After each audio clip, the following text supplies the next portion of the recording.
Hello दोस्तों, क्या आपने भी ऐसा सुना है कि सबसे ज्यादा ब्लैक मैजिक कोलकाता सिटी में होते हैं। तो इसी जगह से रिलेटेड हम आज आपको ऐसी स्टोरीज बताएंगे जो इस सिटी को और भी डरावनी कर देती है। और आप ये वीडियो कहाँ से देख रहे हो कमेंट करके ज़रूर बताना।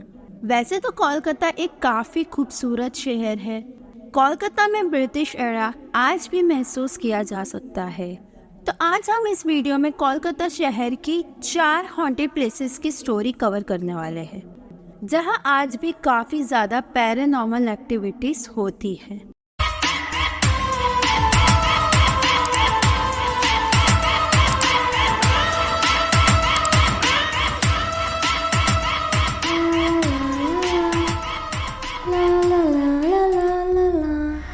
सबसे पहले कोलकाता की एक सबसे फेमस जगह रविंद्र सरोवर मेट्रो स्टेशन। ये कोलकाता का एक अंडरग्राउंड मेट्रो स्टेशन है। यहाँ काफ़ी पैरानॉर्मल एक्टिविटीज़ आज भी होती रहती है। लोगों का कहना है कि स्टेशन से लास्ट मेट्रो बैठना खतरे से खाली नहीं है, इसलिए लोग जितना जल्दी हो सके स्टेशन पे पहुँच जाते हैं और लास्ट मेट्रो से पहले निकल जाते हैं। दिन में तो इस स्टेशन पर काफ़ी भीड़ भाड़ होती है, लेकिन रात के समय ये एक हॉन्टेड प्लेस में बदल जाता है। लोगों का कहना है कि देर रात जब उन्हें काम से देर हो जाती है और लास्ट मेट्रो के अलावा और कोई ऑप्शन नहीं होता उनके पास, तो उन्हें मजबूरन स्टेशन आना पड़ता है। और उनका कहना है कि उन लोगों के साथ कुछ ऐसी चीज़ें होती है जो उन्हें बहुत डरा देती है।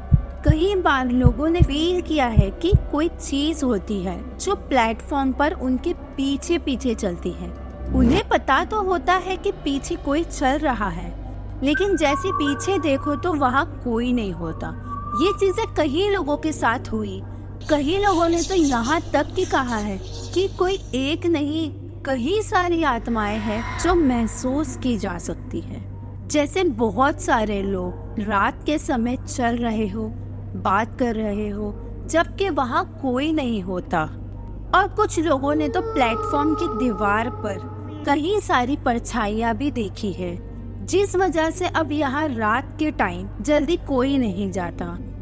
कोलकाता की जो नेक्स्ट हॉन्टेड प्लेस है वो एक कमर्शियल बिल्डिंग है, द राइटर्स बिल्डिंग। कोलकाता की ये राइटर्स बिल्डिंग ब्रिटिश एरा में बनाई गई थी। यहाँ अंग्रेज अपने सारे ऑफिशियल काम करते थे। धीरे धीरे वक्त बदला और कोलकाता में इंडियंस की तादाद बढ़ गई। एनएस सिम्पसन जो राइटर्स बिल्डिंग के हेड ऑफिसर हुआ करते थे, इनका ऑफिस 3rd फ्लोर पर था। 1 दिसंबर 1930 में बिनॉय बदल एंड दिनेश, इन तीनों ने मिलकर 7 गोलियां इंस्पेक्टर एनएस सिम्पसन के सर पे मार के उनकी हत्या कर दी। उसके बाद इनका ऑफिस हमेशा हमेशा के लिए बंद कर दिया गया। लेकिन अब जो वर्कर्स एंड गार्ड्स यहाँ काम करते हैं, उन्होंने कई सारी पैरानॉर्मल एक्टिविटीज यहाँ देखी है। 3rd फ्लोर से रात के वक्त किसी के मारने पीटने की आवाजें आती है और कोई आदमी जोर जोर से चिल्ला रहा होता है।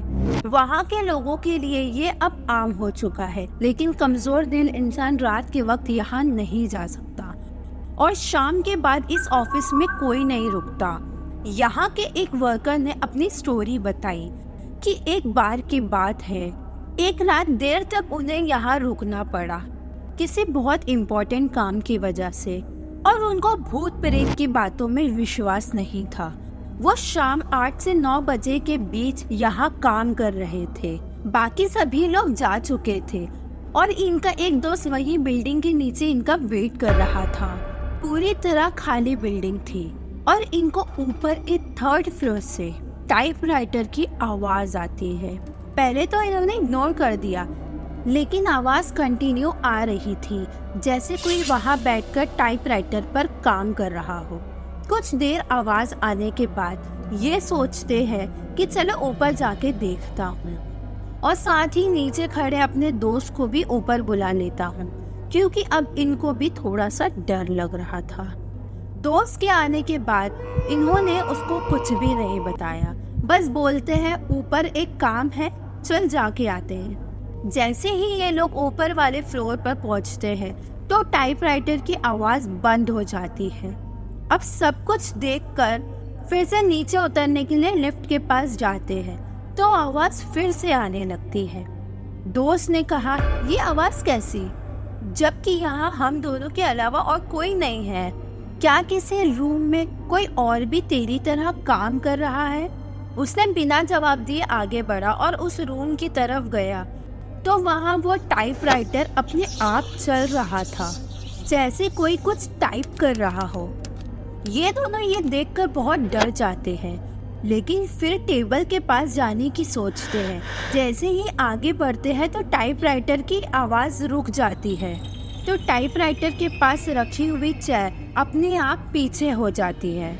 ये देख के दोनों बहुत डर गए और रूम के बाहर भागते हैं।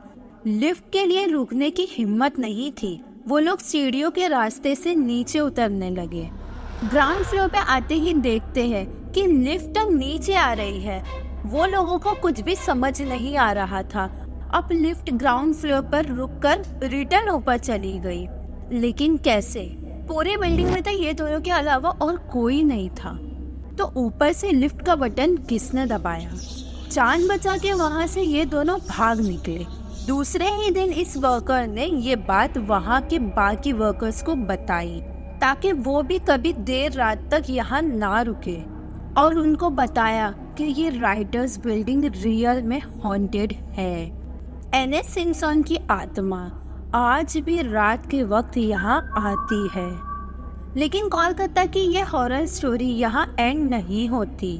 नेक्स्ट हॉन्टेड प्लेस की बात करें तो कोलकाता की सबसे famous library, the national library. Kolkata west में ये लाइब्रेरी बनाई गई है। इंडिया की सबसे बड़ी लाइब्रेरी कोलकाता की ये नेशनल लाइब्रेरी है। 1 फरवरी 1953 में इस लाइब्रेरी को पब्लिकली ओपन किया गया था। मेटकैल्फ नामी एक लेडी थी जो इस लाइब्रेरी को देखती थी। उसे ओसीडी था। ये एक डिसऑर्डर होता है जिसमें लोगों को बहुत ज़्यादा सफाई पसंद होती है। ज़रा भी गंदगी हो तो इनसे बर्दाश्त नहीं होता। इसलिए ये लेडी लाइब्रेरी में सारा दिन बुक्स को अपनी जगह पर रखती रहती थी। ये यहाँ की सफाई भी करती थी, लेकिन कुछ वक्त बाद उसकी मौत हो गई और उसकी मौत का राज आज भी एक रहस्य है।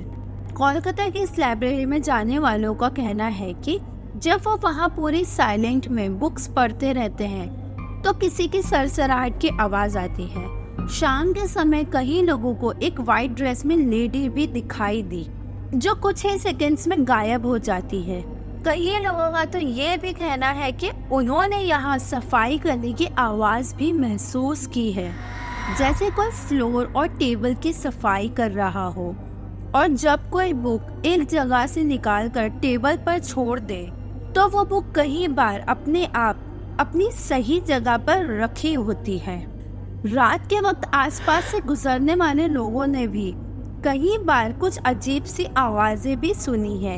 इसलिए आज भी इस लाइब्रेरी का वॉचमैन गेट के अंदर नहीं जाता, वो भी गेट के बाहर ही रहता है।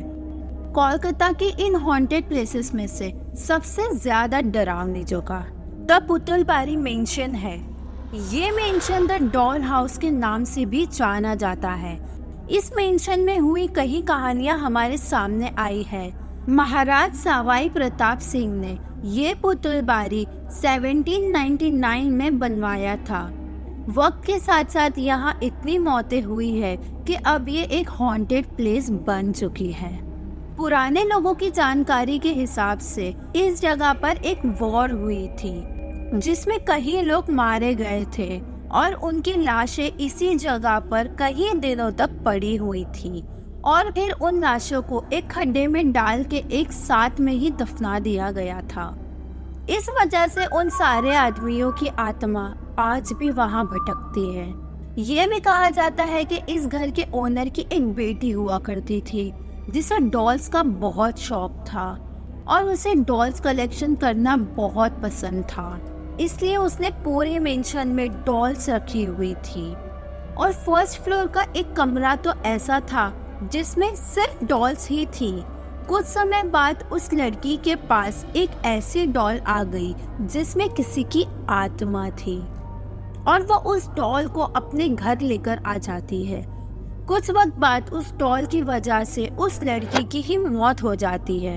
इसके बाद महाराज की पूरी फैमिली के साथ काफी पैरानॉर्मल एक्टिविटीज होने लगी, जिस वजह से उन्हें ये मेंशन छोड़ना पड़ा। कुछ सालों बाद वहाँ के कुछ बदमाशों ने इसे अपने जुए का अड्डा बना लिया था और यहाँ रात में लड़कियों को लेके आके उनके साथ गलत करके वही मार देते थे ताकि वो पकड़े ना जाए। ऐसी कई लड़कियों की हत्या उन्होंने यहाँ की, जिस वजह से उन लड़कियों की आत्मा भी यहाँ भटकती है। यहाँ एक नहीं दो नहीं कई सारी बलाएं हैं जो रात के वक्त लोगों को डराती ही नहीं, उन्हें मार भी देती है।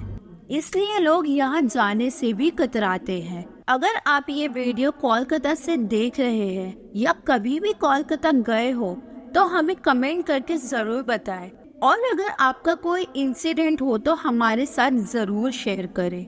हमारे चैनल को सब्सक्राइब करना ना भूलें। Thank you.